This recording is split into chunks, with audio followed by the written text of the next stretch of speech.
Okay. तर आपल्या बॉडीला प्रोटीनची का गरज आहे? प्रोटीन फक्त मसलच बनतात, ह्यासाठी आपल्याला प्रोटीन घ्यायला लागतं हे असं तुम्ही ऐकलं असणार. पण प्रोटीनचं भरपूर आपल्या बॉडीमध्ये काम आहे. जर तुम्ही ही ईट बघताय, ही मी फेकली किंवा अशी उचलली किंवा टाकली, काहीही केलं किंवा कोणतीही गोष्ट मी ढकलली, उचलली, ठेवली, यासाठी आपल्या मसलची गरज असते. म्हणजे तुम्ही कोणतीही वस्तू ढकलणार असणार ते किंवा उचलणार असाल तर आपला मसल कॉन्ट्रॅक्ट करायला लागतो आहे. हा कॉन्ट्रॅक्ट करण्यासाठी आपल्याला प्रोटीनची गरज आहे.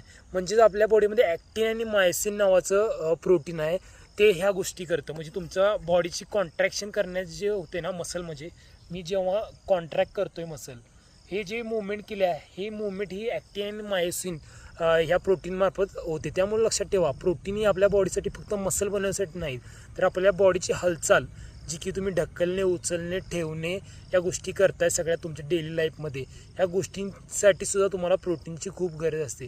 त्यामुळे तुमच्या आहारामध्ये प्रोटीन असणं खूप गरजेचं आहे. त्यामुळे लक्षात ठेवा, तुम्ही जे इंडियन फूड आहे त्यामध्ये थोडं कसं ना प्रोटीन घ्यायची ट्राय करा.